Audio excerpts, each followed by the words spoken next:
आप कितना भी प्रयास कर लो, कुबेरेश्वर धाम आप ऐसे जा ही नहीं सकते। एड़ी से चोटी तक का दम लगा लेना तो भी कुबेरेश्वर धाम नहीं पहुंच सकते। सारे ज्योतिर्लिंग चले जाओगे, सारे तीर्थ चले जाओगे, बार बार वृंदावन घूम आओगे, बार बार काशी घूम आओगे, बार बार उज्जैनी घूम आओगे, बार बार आप सब दूर घूम कर आ जाओगे, चाहे हजारों बार नर्मदा नहालोगे, गंगा नहालोगे, पर कुबेरेश्वर धाम नहीं पहुंच पाओगे। कब तक? जब तक मेरा कुबेर भंडारी तुमको इशारा ना कर दे, तब तक तुम कुबेरेश्वर धाम पहुंच ही नहीं सकते।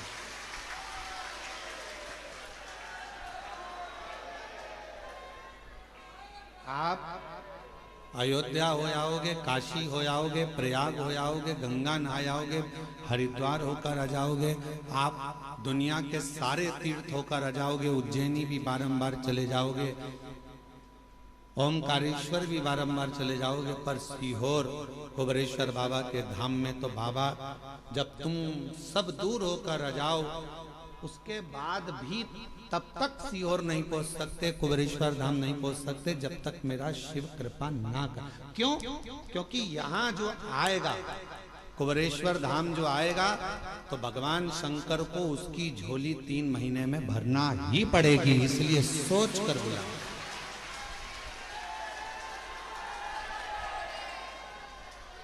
इसलिए वो पहले समझता है, बुलाने से पहले विचार करेगा, इसको देना होगा तो बुलाएगा, नहीं तो बुलाएगा नहीं, बाहर की बाहर निकाल देगा, चलो जाओ यहाँ से, और आते आते रोक देगा, आने ही नहीं देगा। जिसकी झोली खुशियों से भरना है, उसी को बाबा इस धाम में पांव रखने देता है, वरना रखने वो बुलाएगा ही नहीं।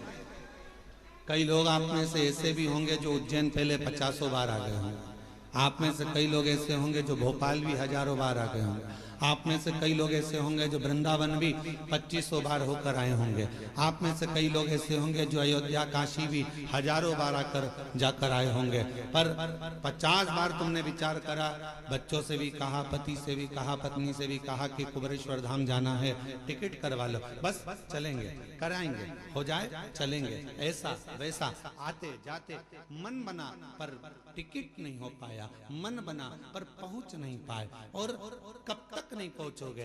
तब तक मेरा कुबेरेश्वर बाबा तुम्हारी झोली खुशियों से नहीं भर देगा, तब तक आप वहां पहुंचे। वो प्रयास करता है कि आएगा तो मुझे देना, ये आएगा तो मुझे देना पड़ेगा।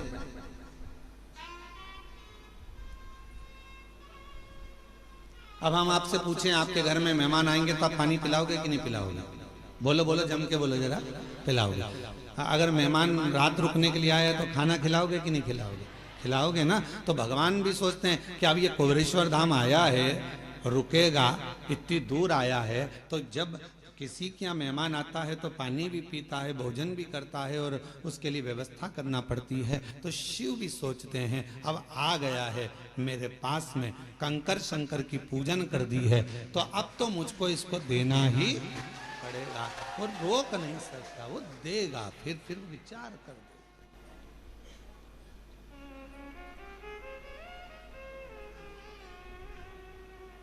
और मैंने तेरे ही भरोसे बाबा, तेरे ही भरोसे हवा बिच उड़ती जावांगी, बाबा डोर हथों छड़ी कहीं जावांगी, बोले मैं तेरी पत्नी, शंभू मैं तेरी पत्नी, हवा बिच उड़ती जावांगी, बाबा डोर हथों छड़ी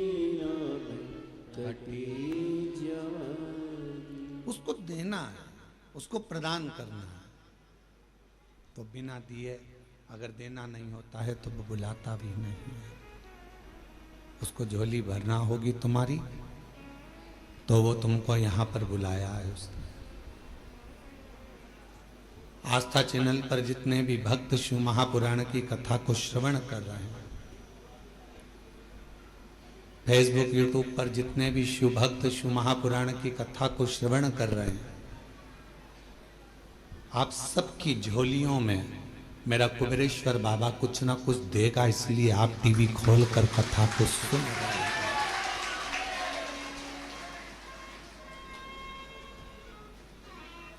ये दामोदर मास, कार्तिक का महीना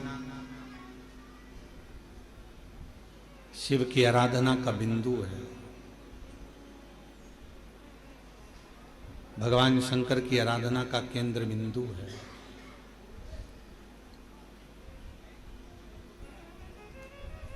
इस दामोदर मास में, इस कार्तिक के महीने में जो हम भगवान शंकर की आराधना करते हैं, जैसे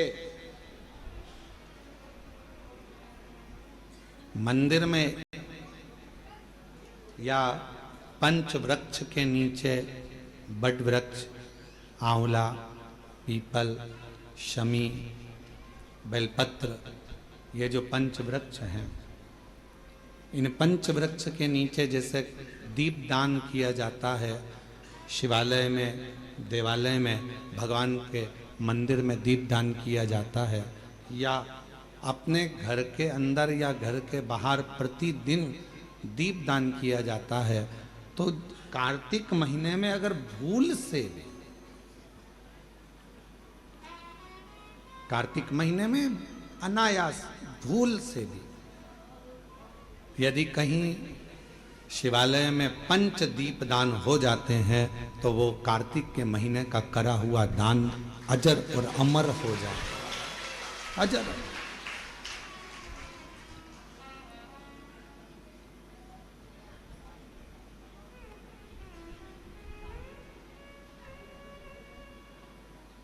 एक चोर को कुबेर बना देते हैं मेरे शंकर भगवान केवल उनके मंदिर में प्रकाश करने पर। दीपावली पर जिन कुबेर जी की तुम पूजन करते हो, वो पहले चोर था। असली कुबेर तो कुर्सी पर बैठे थे, तो उनको उतार दिया। वो चोर ने शिव जी के मंदिर में अपना कपड़ा निकालकर आग लगाकर चोरी का सामान देख रहा था, और इतने में भगवान शंकर प्रसन्न हो गए और उन्होंने कह दिया कि तूने मेरे मंदिर में आज शिवरात्रि के दिन प्रकाश करा है, जा मैं तुझे कुबेर के सिंहासन पर ले जाकर बिठा देता, मैं तुझे कुबेर का सिंहासन दे देता हूं।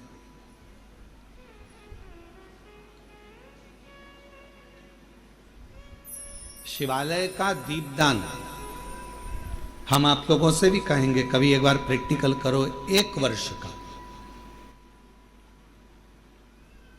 कोई भिक्षा मांगने वाला भी है ना, बहुत दरिद्रता उसकी जिंदगी में है, बहुत गरीबड़ा है, उसके पास खाने तक के लाले पड़ रहे हैं, तो हम उनसे एक निवेदन करेंगे कि प्रयास करो, 1 वर्ष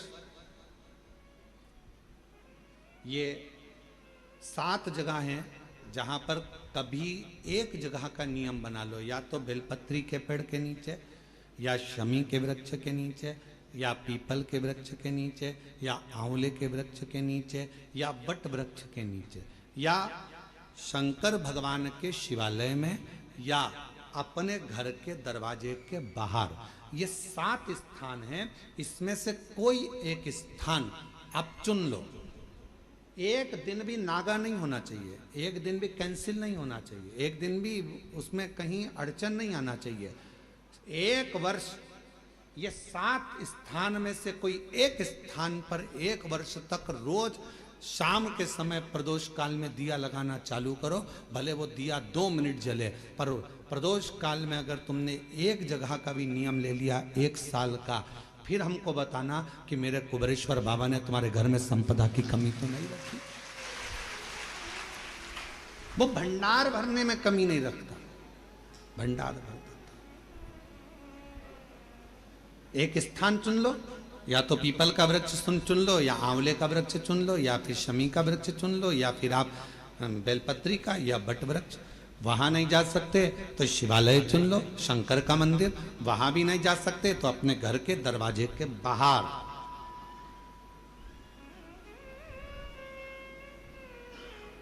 एक दीपक लगाने की क्रम प्रारंभ कर दीजिए, एक दीपक। और यदि वो क्रम प्रारंभ हो गया तो फिर आप खुद अंदाजा लगाएंगे कि धीरे धीरे धीरे धीरे आपका परिश्रम, आपकी मेहनत, आपका संघर्ष और आपकी मेहनत के साथ में जो तुम दीप लगा रहे हो, मेरा भोले बाबा दरवाजे पर लगाया हुआ दीप हो, चाहे वृक्ष के नीचे का दीप हो, चाहे शिवालय का दीप हो, वो हमारे मार्ग प्रकाशित करते चले जाता है और हमें रास्ता देते चले जाता है। 7 स्थान में से कोई सा भी एक स्थान चुन लो कि 1 साल तक मैं यहां दिया लगाऊंगी, 1 वर्ष। हम ये नहीं कह रहे कि बहुत सारा उसमें घी भरो, आप तो बत्ती गीली करो और उसको ही लगा दो, बस बहुत है। 1 वर्ष।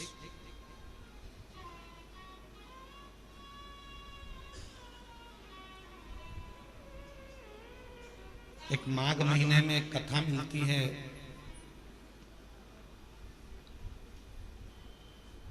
माघ मास के शिवरात्रि की एक कथा मिलती है जिसमें वर्णन आता है कि जैसे ये 7 स्थान कार्तिक मास में वर्णन किया गया दीप के लिए, उसी तरह माघ मास की कथा कहती है शिवरात्रि की कि यही 7 द्वार, यही 7 द्वार, 7 जगह यदि जल का भी सिंचन किया जाता है, माघ मास की कथा कहती है, तो भी वो फलित होते। और शंभु शरणे पड़ी मांगू घड़ी रे दुख काटो दया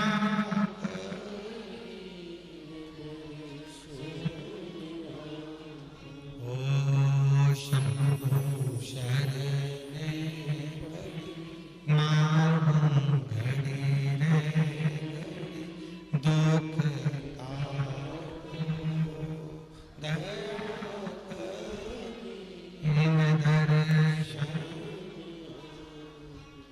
आपके दुख परमात्मा की चौखट पर दीप जलाने से या अपने घर के बाहर दीप जलाने से या पंच वृक्ष के नीचे दीप जलाने से दुख धीरे धीरे समाप्त हो ही जाता है। दीप लगाओगे तो मन की बात भगवान से कहो, दीप लगाओगे तो मन की बात भगवान से कहो, प्रार्थना करो। अच्छा एक बात बताओ, आप सब उत्तर दीजिएगा जरा। मच्छर काट गया तुमको, हमको, किसी को मलेरिया हो गया, तो मच्छरों को बोलोगे कि डॉक्टर को बोलोगे? जम के बोलो। मच्छर से तो शिकायत नहीं करोगे ना कि भैया तू क्यों काट गया रे, मुझे मलेरिया हो गया। मच्छर काट गया, मलेरिया हो गया, शरीर में बुखार आ गया, रोग आ गया, तकलीफ आ गई, कष्ट आ गया, सिर बंधा हुआ है, कपड़े से बांध कर पलंग पर पड़े हो, बांग भी लगा लिया, सब किससे?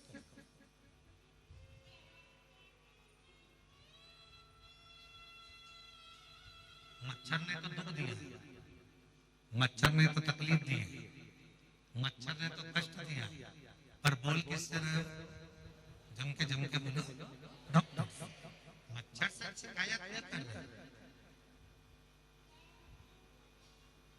डॉक्टर के पास जाकर बोलोगे कि डॉक्टर साहब ये मेरे को बुखार आ गया, ये हो गया, तो कहा मच्छर काट गया तुमको, तुम्हें मलेरिया हो गया। गए किसके पास? डॉक्टर के। मच्छर के पास नहीं गए। उसी तरह जैसे मच्छर दुख देता है तो डॉक्टर के पास जाकर शिकायत करते हो, विनय करते हो कि डॉक्टर साहब मुझे ये तकलीफ है। उसी तरह शिव पुराण की कथा कहती है, जब परिवार के लोग, संसार के लोग, कुटुंब के लोग, अपने लोग या दुनिया के लोग आपको जब दुख दें, तकलीफ दें, तो तुम किसके पास जाकर कहोगे? दुनिया वालों से नहीं, दुनिया वालों से कहोगे तो और काट खाएंगे मच्छर।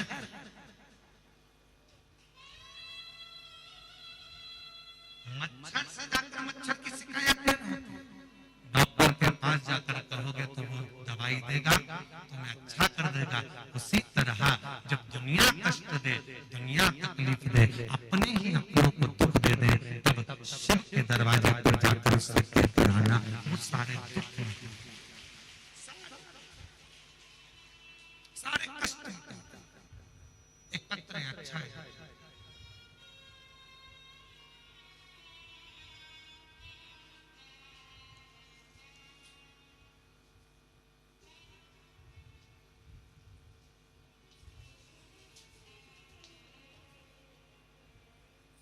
गुरु जी प्रणाम। यूपी एसआरटीसी कहीं बैठे हो तो एक बेलपत्र लेने के लिए पीछे से आ सकते हैं। झांसी डिपो में मैं चालक हूँ, झांसी में मैं बस चलाता हूँ, यूपी एसआरटीसी की गाड़ी झांसी से मेरठ चलाता हूँ। गुरुजी झांसी से मेरठ तक की मैं गाड़ी चलाता हूँ। आपकी कथा बस में, जब मैं बस चलाता हूँ उस समय पर मैं आपकी कथा चालू कर देता हूँ और बस में वो कथा चलती रहती है। तभी एक मुसलमान भाई आरिफ जिनका नाम है, वो आगरा से हापुड़ जा रहा था और जब हापुड़ से आरिफ नाम का एक मुसलमान भाई आगरा से हापुड़ जा रहा था, तब वह कथा सुन रहा था। वो मुझसे बोल रहा था, बताओ ये तो कथा सुन रहे हो, क्या ये महाराज जो बोल रहा है वो क्या सही में हो जाता है? मैंने कहा यदि भरोसा कर देखो, एक बार यदि तुमने भरोसा कर लिया तो है कि जो महाराज बोल रहा है वो होगा। गुरुजी मेरा तो पूरा भरोसा था, पर वो आरिफ आपकी बात पर भरोसा नहीं कर रहा था। उसने कहा मैं एक बार इस महाराज का प्रवचन सुनूंगा, और उसने पूरा प्रवचन निकाला। आखिरी में मैंने उससे पूछा कि तुझे प्रॉब्लम क्या है?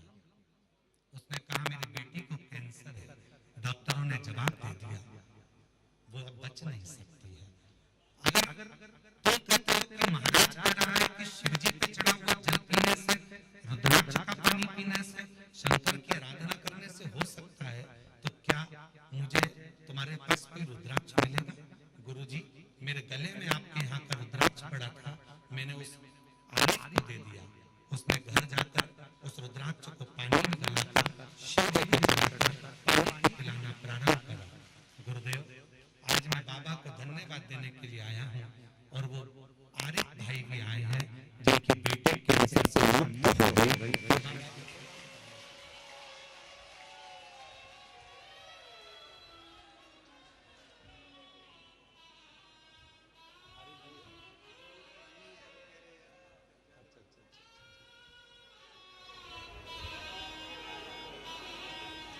एक उनको दे देना। आप बस के संचालक हैं और आरिफ भाई पंडाल में तो हैं पर आए नहीं हैं, पर उनके लिए बेलपत्र उनको देना और उनकी बेटी को ले देना। शिव कृपा किसको कहते हैं? शंभु किसको कहते हैं? महाराज सारी समस्या का हल एक, जब विश्वास के साथ, भरोसे के साथ शिव को जल चढ़ाया जाता है तो शिव उस जल को स्वीकार। गुरुदेव हम और वो भाई आपको धन्यवाद देने के लिए आए हैं कि बेटी पूरी तरह से स्वस्थ हो गई है, उसका कैंसर। शिव तत्व इसी को कहते हैं। और तेरी कृपा का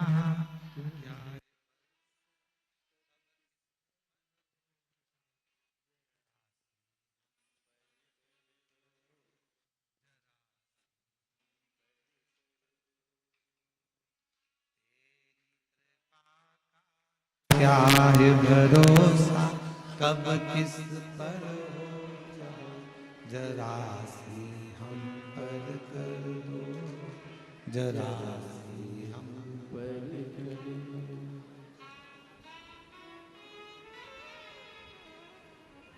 बक्से नहीं चल रहे हैं क्या?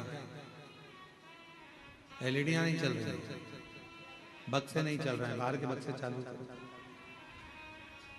जिस पर भी हो गई तेरी कृपा करुणा वो भव पार हुआ, भव पार हुआ।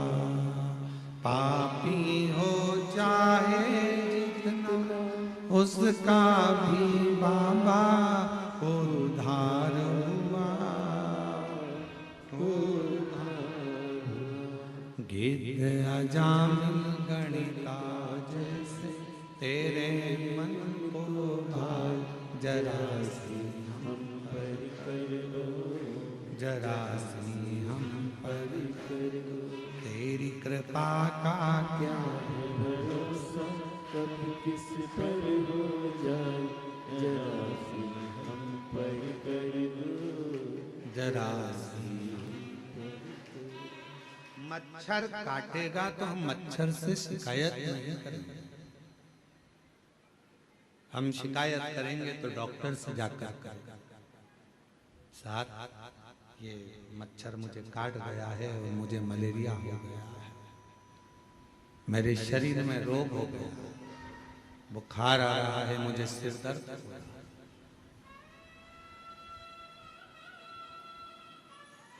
उसी तरह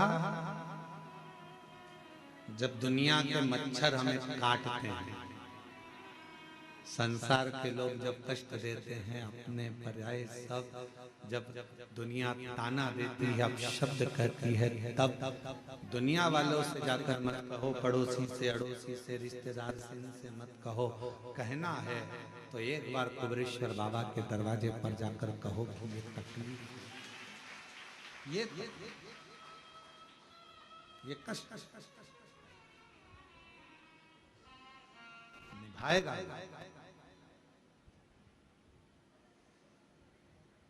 और बिना निभाए वो रहता ही नहीं।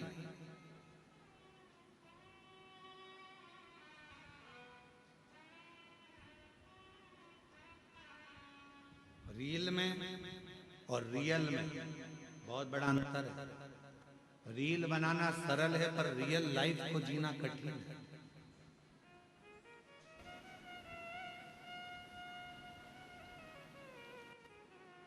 हमने कई लोगों को देखा है कि अपने स्टेटस पे लोग फोटो तो बड़ा स्माइल का लगाते हैं, पर उनसे मिलो एकांत में तो मालूम पड़ता है कि दुनिया का सबसे ज्यादा दुखी व्यक्ति वही है। फोटो तो स्माइल का लगाया है, हंसते हंसते लगाया है, पर उसके अंदर कितना दर्द छुपा हुआ है वही जानता है। उसके भीतर कितना दर्द।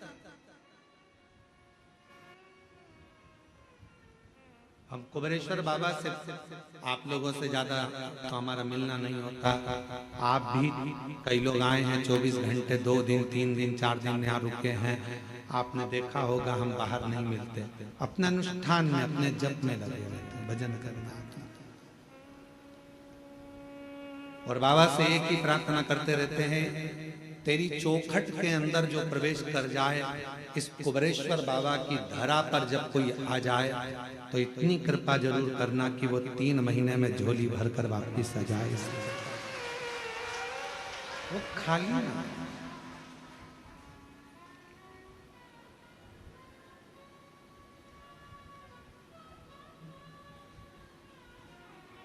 खाली रह गया तो 50 जगह जाकर कहेगा मैं सीहोर गया था कुबेरेश्वर बाबा के यहाँ और इतना सुना था मैंने कि वो देता है, फिर मैं कैसे खाली रह गया।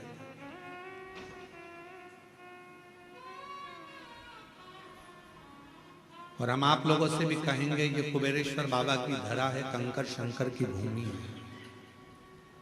यहाँ विश्वास अगर आपके दिल में है तो शिव दिए बिना नहीं रह सकता। एकांत में बैठकर 108 बार श्री शिवाय नमस्तुभ्यम बोलो, 5 कंकर बीन कर उसका पूजन करो, उसको शिव मानकर उसकी आराधना कर कर उससे प्रार्थना करो, बाबा बहुत आस लेकर आया हूं मेरे बाबा, मेरे भोलेनाथ, मेरे शंकर, सब दूर से हार चुका हूं, तब आखिरी में तेरे दरवाजे आया हूं। और अगर तेरे दरवाजे से भी खाली चला जाऊंगा तो फिर कहां जाऊंगा? अब ये श्वास तेरी है, शरीर तेरा है, घर तेरा है, परिवार तेरा है। जैसे तूने आज मुझे अपने धाम में बुलाया, पूजन करवाई, ऐसी कृपा करना कि मुझे फिर वापस खूब देना, खूब कृपा करना, स्वस्थ होकर परिवार के साथ आनंद के साथ तेरे धाम फिर आऊं और फिर पूजन कर। ऐसी कृपा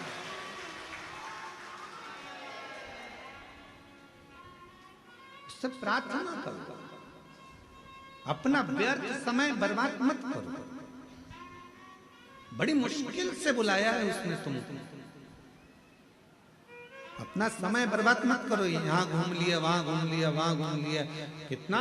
आज सवेरे एक माता जी मिली थी वहां की, राजस्थान की, वो कह रही थी कि गुरुजी हम जब रेलवे स्टेशन पर उतरे तो ऑटो वाला बोला हम तुमको यहाँ घुमाएंगे, वहाँ घुमाएंगे, उसके इतने रुपए लग जाएंगे, हम तुम्हें वहाँ लेकर चलेंगे, हम तुम्हें वो मंदिर, हम तुम्हें वहाँ लेकर जाएंगे, हम तुम्हें वहाँ लेकर जाएंगे। मैंने ऑटो वाले से कहा भैया देख, मैं 2021 में आई तब भी बहुत सारी जगह घुमाया, 2022 में भी आई बहुत सारी जगह घुमाया, 2023 में भी आई ऑटो वाला, तुम लोगों ने बहुत सारी जगह घुमाया, पर 2024 में फिर मैंने सुना कि कुबेरेश्वर धाम जाना है, अपने बाप के घर से, बाप के घर से फिर अपने घर जाना है, उससे मांगूंगी, अब किसी से नहीं। तो 2024 में मैं केवल बाबा के धाम आकर उससे प्रार्थना कर कर जो गई, तो आज 2025 में मेरी गाड़ी में खुद बैठकर, स्वयं बैठकर मिलेंगे बहुत, यहाँ चल, वहां चल, हम तुझे यहाँ ले चलते हैं, वहां ले चलते हैं। बाप एक ही होता है, बाप एक ही होता है। क्यों? यहाँ जाना है, वहां उससे मिलने आए हो, उससे बात करने आए हो, थोड़ा बैठो उसके। हम भी निकल सकते हैं अपने कमरे से बाहर, हम भी तुम्हारे बीच में घूम सकते हैं, पर क्यों? आप उससे मिलने के लिए आए, उसके दरवाजे आए। सियोर वाला महाराज तो आपको चवन्नी भी नहीं दे सकता, देगा तो वो करोड़पति बनाकर तुमको फिर बुलाएगा। आप हमसे मिलने नहीं, आप उससे मिलने के लिए आए, आप हमारे लिए। कथा सुनना है, कथा भी क्या है? शिव के मिलन का बिंदु।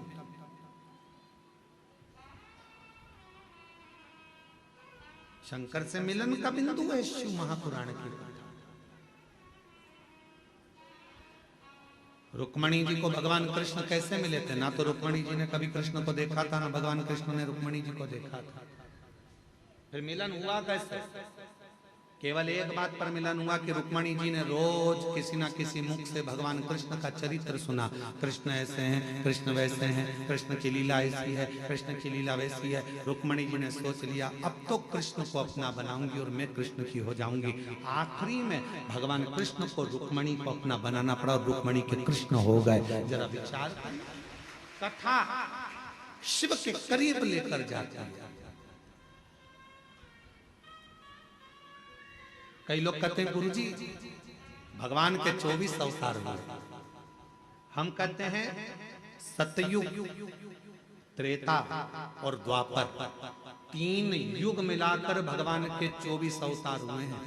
कितने? जम के बोलो जरा। 24। भागवत में इसका वर्णन, कोई अवतार सतयुग में हुआ, कोई अवतार त्रेता में हुआ, कोई अवतार द्वापर में हुआ। पर भगवान देवाधिदेव महादेव को सबसे ज्यादा प्रिय अगर कोई युग है तो ये कलयुग है। क्यों? शिव जी कहते हैं कि 3 युग मिलाकर 24 अवतार हुए हैं, पर मात्र कलयुग में भगवान कहते हैं कि 55 अवतार हुए हैं। केवल कलयुग अकेले कहा गुरुजी 55 अवतार कैसे? तो किसी ने पूछा कि केवल अकेले कलयुग में भगवान के 55 अवतार? हाँ, कभी श्रीमद वल्लभाचार्य जी के रूप में, कभी श्री रामानुजाचार्य के रूप में, कभी श्री निम्बारकाचार्य के रूप में, कभी नामदेव जी के रूप में, कभी मीराबाई के रूप में, कभी कर्माबाई के रूप में, कभी तुकाराम जी के रूप में, कभी छत्रपति वीर शिवाजी के रूप में, कभी स्वामी समर्थ के रूप में, कभी रामकृष्ण परमहंस के रूप में, कभी स्वामी विवेकानंद के रूप में। ये भगवान के ही तो अवतार है। 3 युग मिलाकर 24 अवतार हुए हैं, पर कलयुग अकेले में भगवान ने 55 अवतार ले लिए। इतने संत, इतने साधु जिन्होंने भक्ति कर कर भगवान को प्राप्त करा, वो भगवान का ही तो स्वरूप। जितने भक्त सतयुग में नहीं हुए, जितने भक्त द्वापर में नहीं हुए, त्रेता में नहीं हुए, उससे ज्यादा भगवान के भक्त कलयुग में पैदा हुए, जिन्होंने भक्ति कर कर सारे जनमानस को कृतार्थ किया। ये अवतार जितने साधु, सन्यासी, तपस्वी, साधक, उपासक जो भगवान की अविरल भक्ति में डूबे हुए हैं, वो भगवान का ही तो एक प्रतिबिंब है, भगवान का ही तो स्वरूप है। एक गीत की लाइन है, तुझ में रब दिखता है यारा में, आप उसको ढूंढो। और जब उस स्वरूप को किसी में देखते हैं तो वो उसमें नजर आता है। क्यों आए कुबरेश्वर धाम? कथा सुनने के लिए। क्यों आयो कुबरेश्वर धाम? बाबा से बोलने के लिए। क्यों आयो कुबरेश्वर धाम? बाबा से विनय करने के लिए, निवेदन करने के लिए।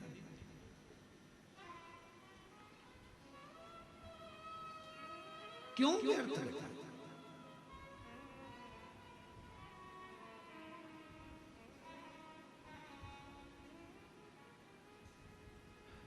कुबरेश्वर बाबा की धरा पर मेरी माताएं, मेरी जीजियां भी आती हैं, जिनके संतान नहीं है, वो भी आकर अगर दंडवत करती है। वहां की मिट्टी जब वो सोती है, प्रणाम करती हैं, उस रज को अपने शरीर पर लगा लेती हैं, उसको प्रणाम करती हैं, नमन करती हैं। तो माँ कहीं ना कहीं किसी रूप में ना जाने वो पृथ्वी माता भी कृपा कर कर कहीं शिव को कंकर शंकर का स्पर्श होकर उसका गोद भरा जाए। कुछ तो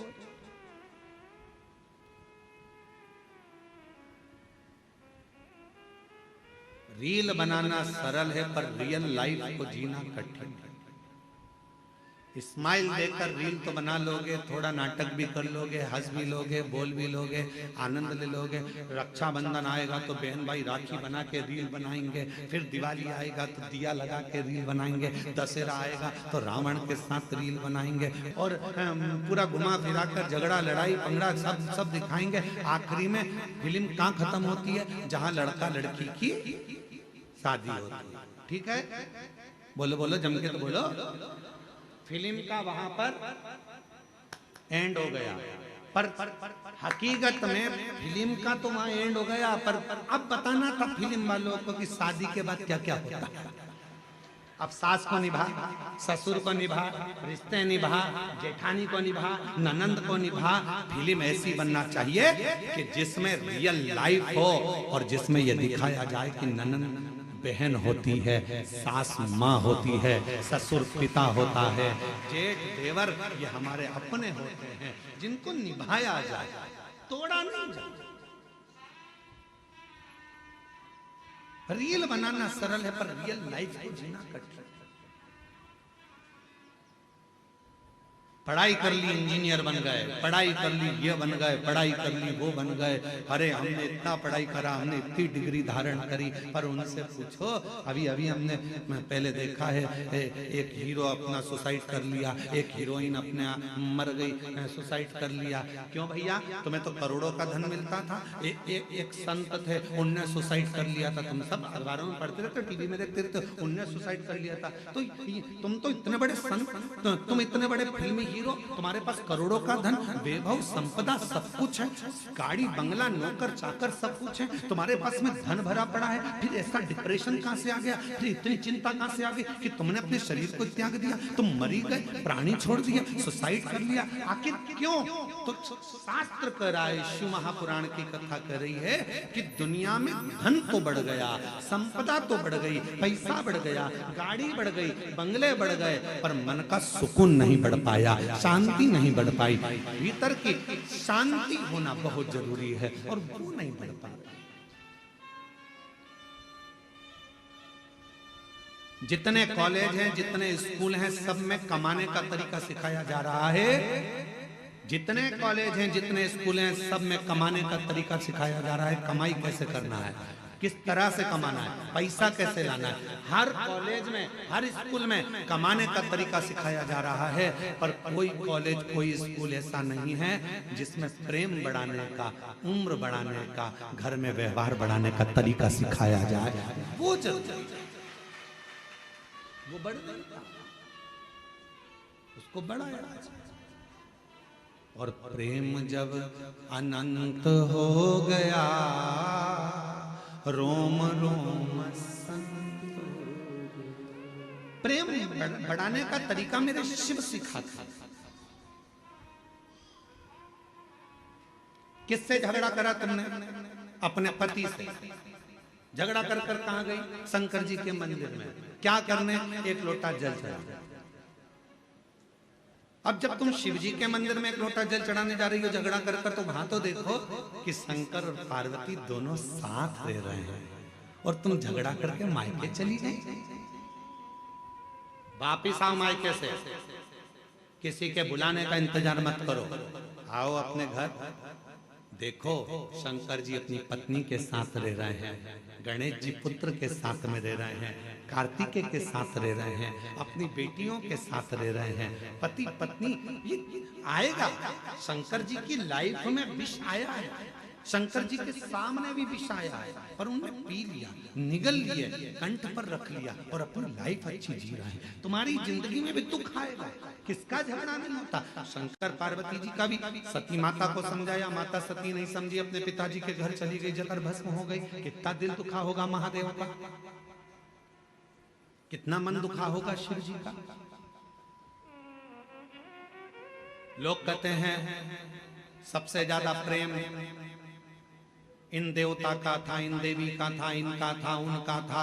लोग कहते हैं प्रेम की मूर्ति ये भगवान थे, पर सही प्रेम की मूर्ति तो मेरे शंकर भगवान और माता सती थी। शायद शिव जैसा प्रेम किसी ने नहीं करा, शायद माता सती जैसा प्रेम किसी ने नहीं करा।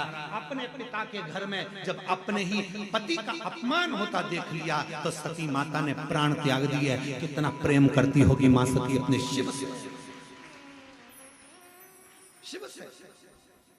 और कितना प्रेम भगवान शंकर करते होंगे कि सती माता जलकर भस्म हो गई, कंधे पर धर लिया, तांडव रच दिया, मेरी पत्नी, उसकी याद में गले में मुंडों की माला पहन ली। और बचा कुचा था, मेरी पत्नी मर गई तो उसके तन की भस्म को, राख को अपने शरीर पर लपेट लिया कि मेरी पत्नी की राख है। इतना प्रेम शिव अपनी सती से करते थे, और इतना प्रेम सती अपने शिव से करते। ये प्रेम है, ये प्रेम। केवल मैसेज में लिख देने से आए,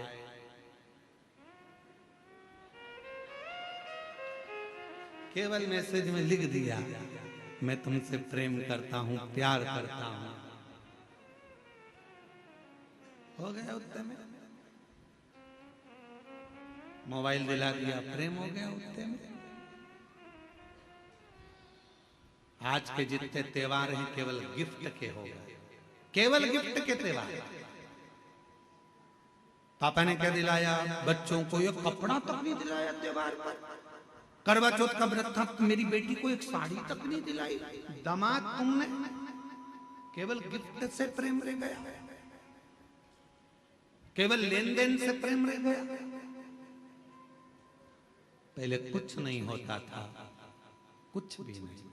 किसी किसी के घर में तो धन भी नहीं होता था, तो भी निभता था, परिवार नित्य। अभी एक बहन उसका घर में कुछ भी नहीं था, कुछ भी। उसने अपने पड़ोसी से कहा कि मेरा छोटा सा झोपड़ा है, टूटा हुआ घर है, मेरा छोटा सा झोपड़ा टूटा घर। हमारे यहाँ तो कोई मूर्ति खरीद कर लाएंगे लक्ष्मी जी की या देवता की, तो वो पैसे भी नहीं। तुम सीहोर वाला महाराज से पूछो ना कि हम पूजन किसकी करें, लक्ष्मी जी के पूजन किसकी। उसकी पड़ोसन से उसने कहा तो पड़ोसन ने फोन लगाया सीहोर कुबरेश्वर धाम। आशीष हमको बोले कि गुरुजी उनने पूछा ना हमारे पास में चढ़ाने का कुछ है, ना लगाने का कुछ है, ना हम हमारे घर को ज्यादा पोस सकते हैं, गाय के गोबर से लीप दिया है, हम किस चीज की पूजन करें। तो हमने आशीष से कहा उनके घर में कुछ नहीं होगा, झाड़ू जरूर होगी, आप उनसे बोल दो दिवाली पर झाड़ू की पूजन कर ले, लक्ष्मी टूट मांग कर। उस बूढ़ी माँ ने अपने पति के साथ झाड़ू की पूजन कर, उसमें भी तो लक्ष्मी बसती है।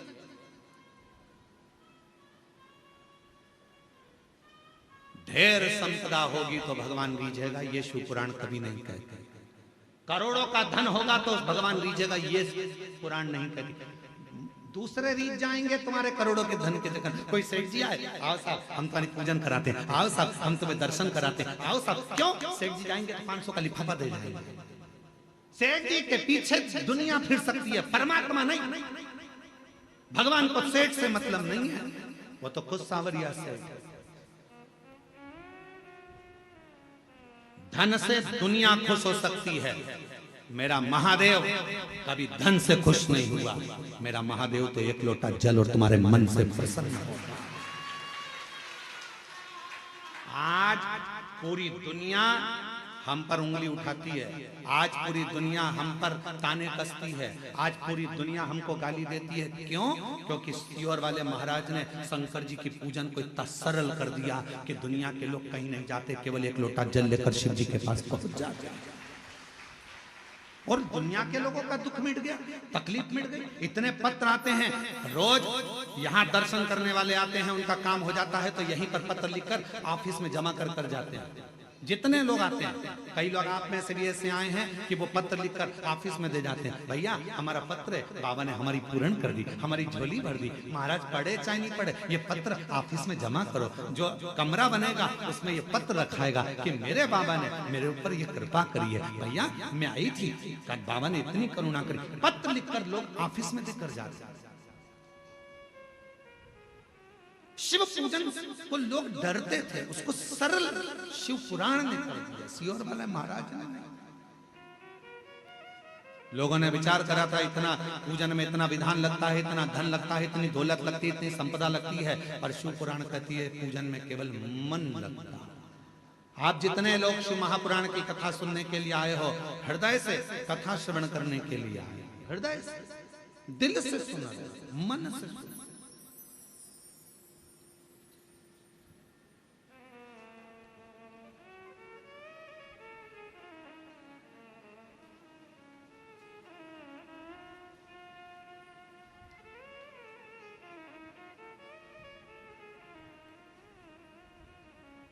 उसका अनुभव आप स्वयं करें, आप स्वयं।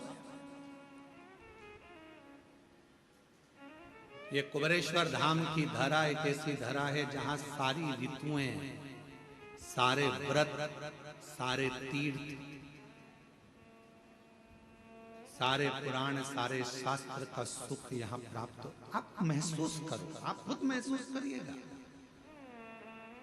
और जो लोग 2-3 दिन से रुके हैं वो महसूस कर रहे होंगे। अभी भी हम ये कहेंगे, आप तो भरचक गर्मी के दिनों में आओ तो भी तुम महसूस करो, तीनों ऋतुओं का दर्शन होगा आपको।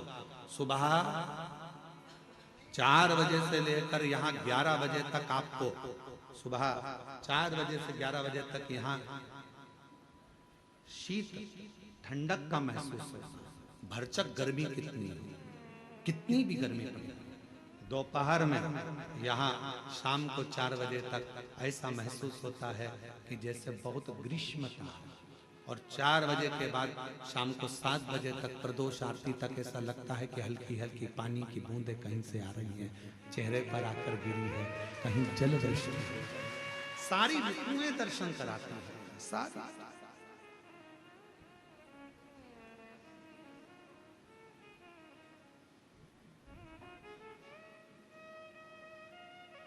वो अनुभव करा रहा है, अनुभव।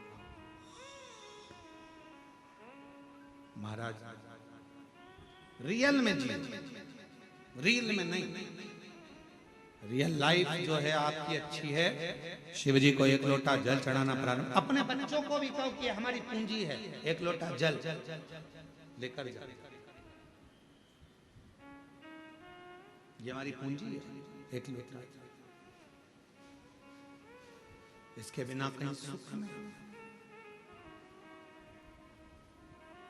हम फ्लाइट से भी सफर करते हैं तो हमारे बैग के अंदर 1 लोटा रखा रहता है, छोटा सा पानी का लोटा हमारे बैग के अंदर रखा रहता है। चेक करने वाले जब सामान चेकिंग करते हैं एयरपोर्ट पर तो वो कहते हैं ये लोटा काहे के लिए ले जाते हो गुरुजी?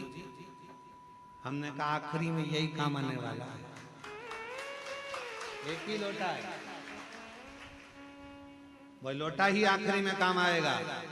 परिवार वाले भी सब जायदाद रख लेंगे, आखिरी में तुम्हें 1 लोटे में भर लेंगे। शमशान से घर भी नहीं लाएंगे, लोटे में भर के गंगा जी छोड़ आएंगे।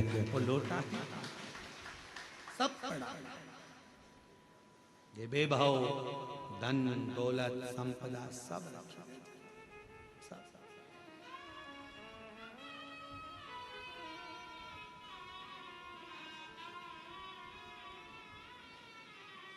भक्ति करिए। कुबेरेश्वर धाम पर आए हो तो बाबा पर पूर्ण आश्रित होकर मुझे कहीं नहीं जाना, मुझे तो मेरे कुबेर भंडारी के दरवाजे जाना है, एक बार उससे मिलकर आना, उससे कह कर आना, साधेगा। एक पत्र अच्छा है,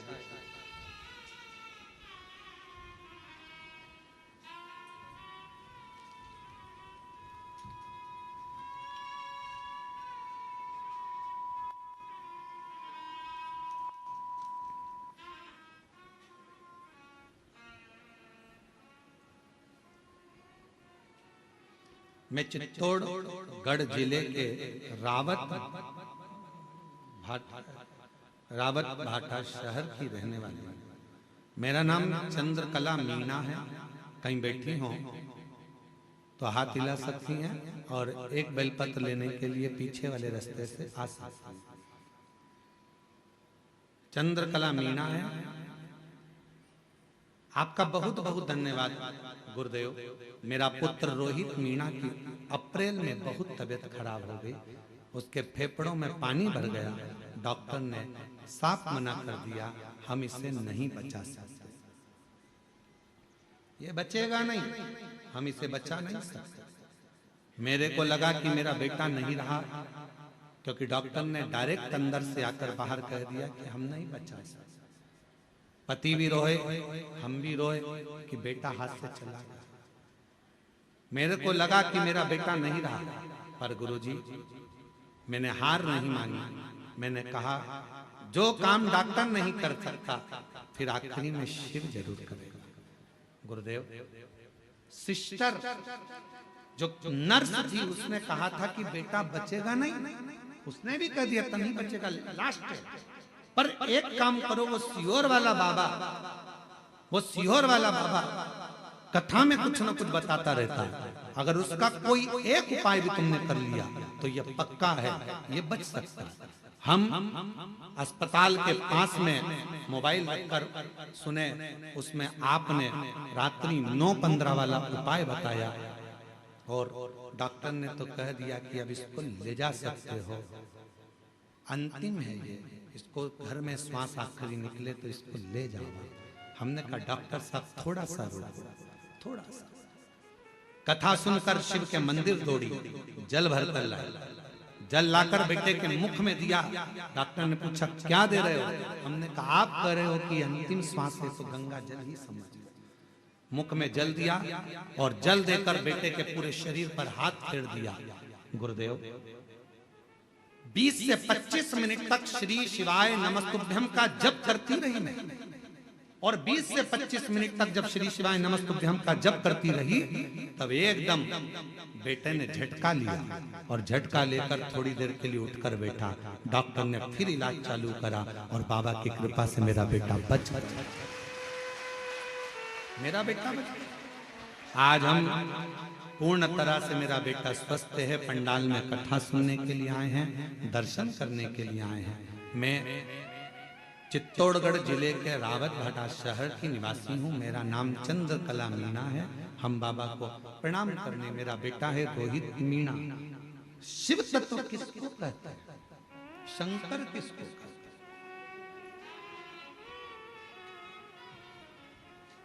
और जब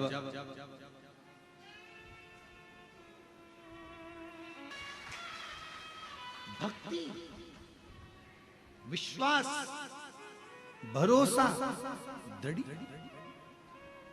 आयो कुबेर बाबा के दरबारे पर बैठो, भजन करो, शिव के छोड़कर नहीं भगना। जरा सा लड़ाई झगड़ा हुआ, घर छोड़ दिया। जरा सी कोई बात आई तो बात करना छोड़ दिया। बाबा ने नहीं सुना तो मंदिर जाना छोड़ दिया। नहीं, फाइल थोड़ी मोटी है, पढ़ने में समय लगेगा। कोई कोई पत्र इतना कठिन होता है कि हम ही नहीं पढ़ पाते, तो भगवान भी तो थोड़ा समय पे पढ़ेगा, धीरे धीरे धीरे धीरे। अब उसके पास तुमने अर्जी लगाई है, पत्र लिखा है, बोला है, तो वो भी तो धीरे धीरे समझेगा।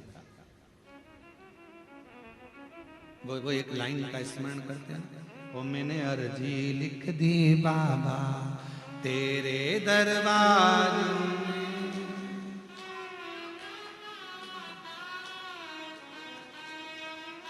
हे बाबा, मैंने तो अर्जी लिखी है तेरे द्वार पर आकर तुझसे विनय कराए, निवेदन करी, प्रार्थना करी, कोई आडंबर नहीं। शिव महापुराण की कथा कहती है, शंकर को भजने वाले को कोई आडंबर की जरूरत नहीं है। तुम जैसे हो वैसे ही बने रहो। आज का जमाना बड़ा विचित्र है। आज के समय में दुश्मनों से डरने की जरूरत नहीं है। आज के जमाने में, आज के समय में बनावटी लोगों से डरने की जरूरत है। दुश्मन से मत डरो, पर बनावटियों से डरो। आज का जमाना दुश्मन से डरने का नहीं है। दुश्मन से तो तुम लड़ लोगे, पर जो बनावटी जिंदगी जी रहा है, अच्छे अच्छे बनकर तुम्हारे पास में आ जाते हैं, भैया जी, भाभी जी, काकी जी, काका जी करके बड़े तुम्हारे प्रेमी बनते हैं, और बाद में तुम्हें चूना लगाकर चले जाते हैं। दुश्मन से मत डरो कलिकाल में, पर बनावटी जिंदगी जीने वालों से डरो, जो बनावटी रूप रखकर तुम्हारे करीब में आते हैं और तुम्हें धोखा देकर चले जाते हैं। बनावटियों से डरो।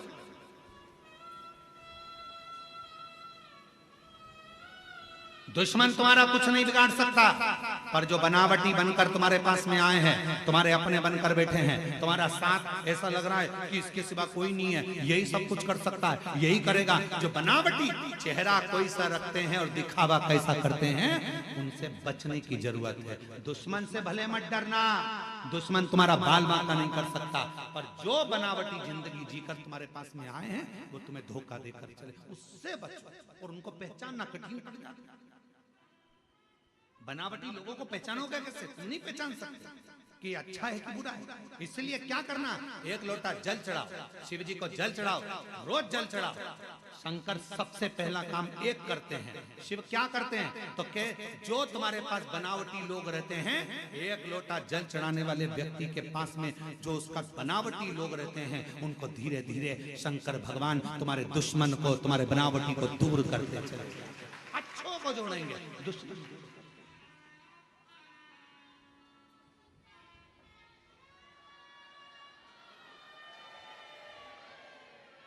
आ गई, आवाज आ गई।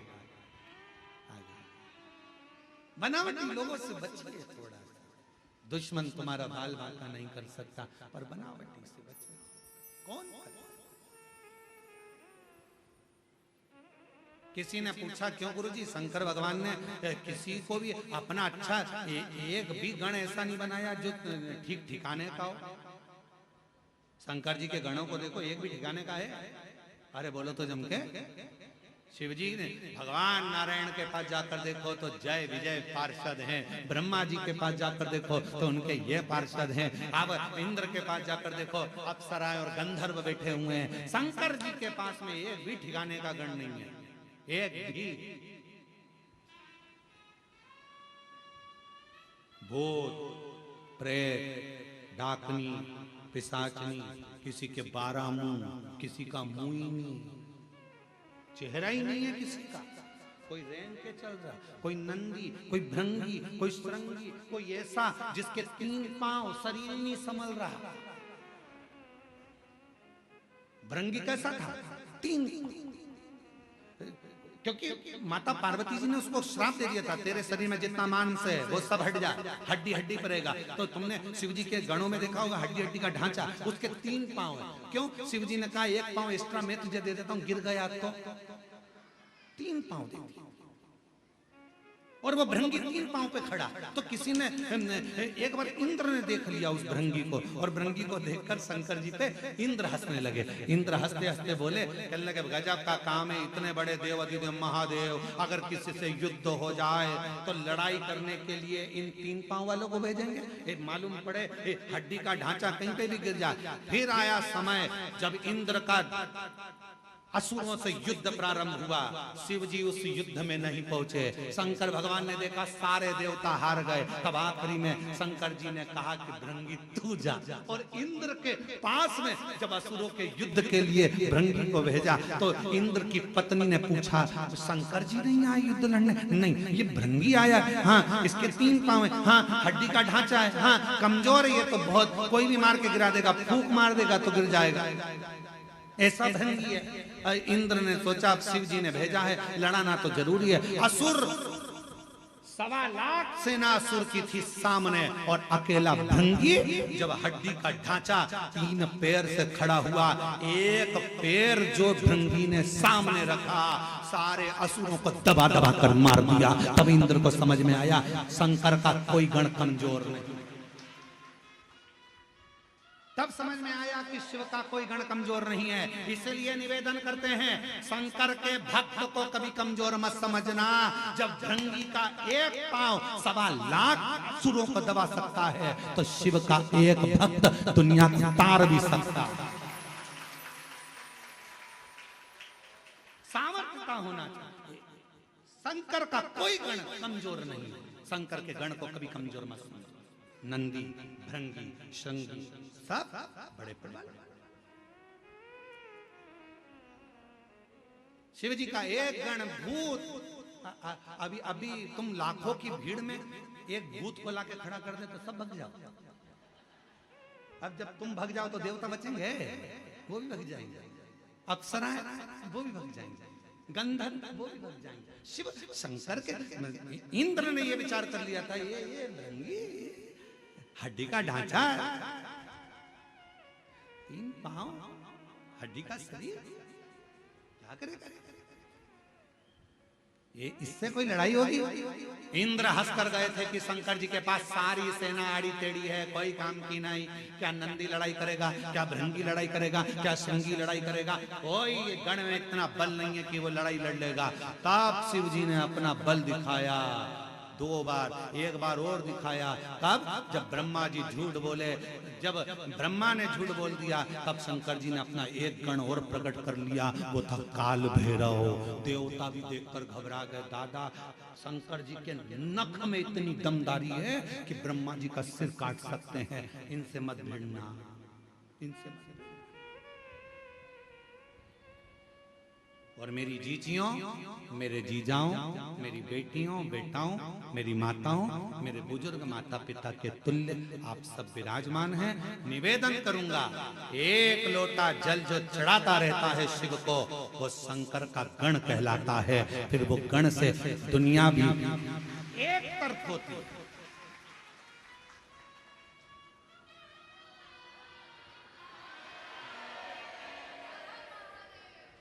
बोल बम का नारा है, सारी समस्या का हल। श्री शिवाय वो भृंगी में इतना बल है, भगवान शंकर के गणों में इतना बल है। तो शंकर का गण साधारण नहीं होता, वो दिखता साधारण है। शिव जी का जो गण होगा ना, बहुत दिखता साधारण है, एकदम सरल है। भृंगी एकदम ये 3 पांव हड्डी का ढांचा,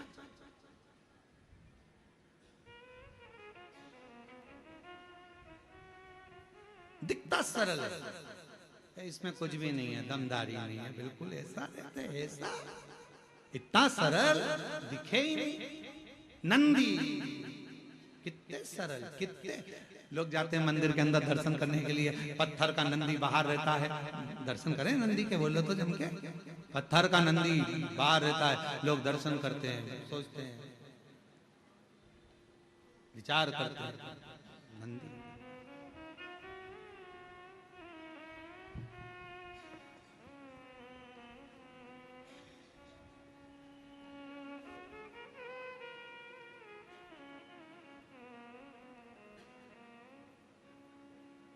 कार्यकर्ता ध्यान दें, जो मंदिर प्रांगण में अंदर बैरिकेड के भी जो लोग बैठे हैं उनको बैठे रहने दें।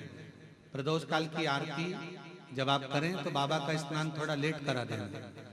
भक्त लोगों को कथा सुनने दो, सीटी बजा बजा कर उठाओ मती, उन्हें बैठे रहने दो। तिवारी जी, कार्यकर्ता चौकीदार किसी को भी उठाए नहीं, बैठे रहने दें। कथा के बाद जब आरती हो तब उठाना, और तब बाबा का जैसा श्रृंगार हो जल्दी जल्दी में वैसा कर लेना और आरती करिएगा, मना नहीं, परंतु किसी को भी कष्ट ना दें। बैठे हैं तो बैठे रहने दें, सीटी ना बजाओ, बैठे रहे। आरती जब शिव पुराण की आरती हो जाए तब उनका स्नान करा के बाबा का चंदन लगा के प्रदोष की आरती करा देना, जैसा सुंदर श्रृंगार हो। बोल बम का नारा है।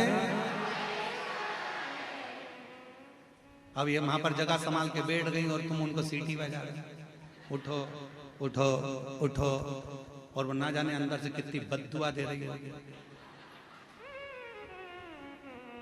और कथा चल रही है, शंकर के गण को हल्का मत लेना। अब शिव के गण को तुम हल्के में ले रहे हो, सीटी बजा के उठा रहे हो, और तुम्हें उठा देगी। इसलिए शांति से बैठे रहने दो, कथा सुनने दो, इनको मत छेड़ो, इनको बिल्कुल मत छेड़ना। पत्थर कौवे को मारो, कौवा भग जाएगा, बोलो भगेगा कि नहीं भगेगा? पत्थर कुत्ते को मारो, कुत्ता भग जाएगा। पत्थर तोते को मारो, तोता भग जाएगा। पत्थर तुम किसी को भी मारो वो भग जाएगा। पत्थर तुम्हें मारो तुम भग जाओगे, और वही पत्थर मधुमक्खी के छत्ते में मारो तो तुम्हारा पीछा पकड़। तो ये छत्ते से कम नहीं हो, इसलिए शंकर के गण है, शिव के गण, और शिव के गण कोई साधारण नहीं होते, इसलिए इनको सुनने दो। बोल बम का नारा है। शिव तत्व, शिव गण को सहज मत। भृंगी के 3 पांव, इंद्र उनको गिना, इंद्र समझ नहीं था, इंद्र जान नहीं था, इंद्र ने पहचाना नहीं कि शंकर भगवान के गण ऐसे, शिव के गण ऐसे होंगे, पहचाना। और महाराज, धीमा बजाओ भोलानाथ डमरू, धीमा बजाओ, धीमा बजाओ भोलानाथ डमरू, धीमा बजाओ, धीमा बजाओ भोलानाथ डमरू, धीमा बजाओ, धीमा बजाओ भोलानाथ डमरू, धीमा बजाओ। डमरू की धुन सुन के ब्रह्मा जी आए, डमरू की धुन सुन के ब्रह्मा जी आए, ब्रह्मा जी आए माता ब्रह्मणी को लाए, ब्रह्मा जी आए संगे ब्रह्मणी को लाए। ओ धीमा बजाओ भोलानाथ, धीमा बजाओ, धीमा बजाओ भोलानाथ डमरू, धीमा बजाओ। ओ धीमा बजाओ भोलानाथ डमरू,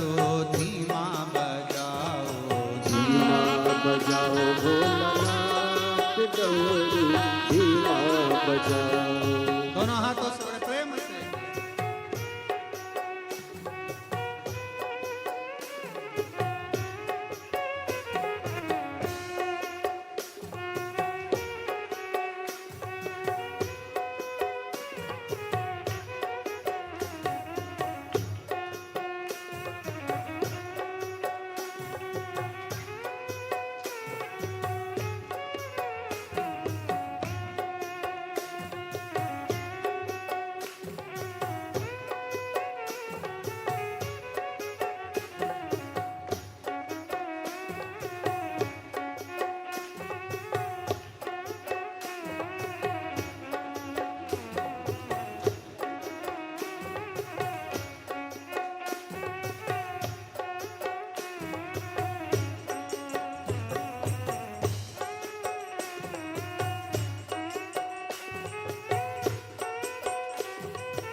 जय हो।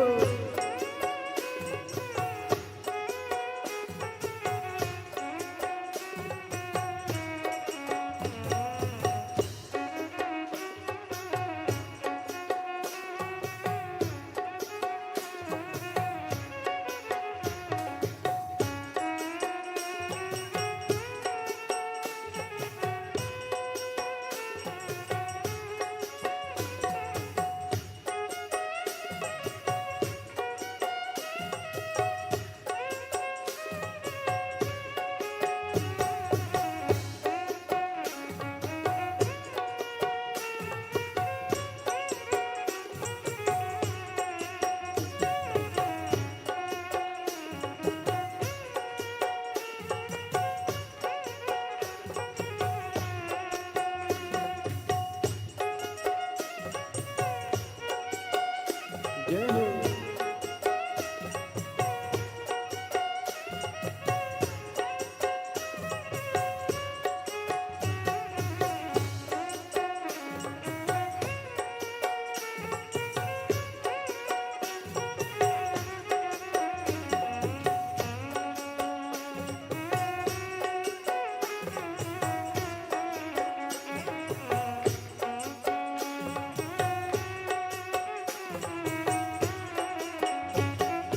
डमरू की धुन सुन के गंगा जी आए, डमरू की धुन सुन के विष्णु जी आए, डमरू की धुन सुन के विष्णु जी आए, डमरू की धुन सुन के विष्णु जी आए, डमरू की धुन सुन के विष्णु जी आए, डमरू की धुन सुन के विष्णु जी आए, विष्णु जी आए सगे लक्ष्मी जी को लाए, विष्णु जी आए सगे लक्ष्मी जी को लाए।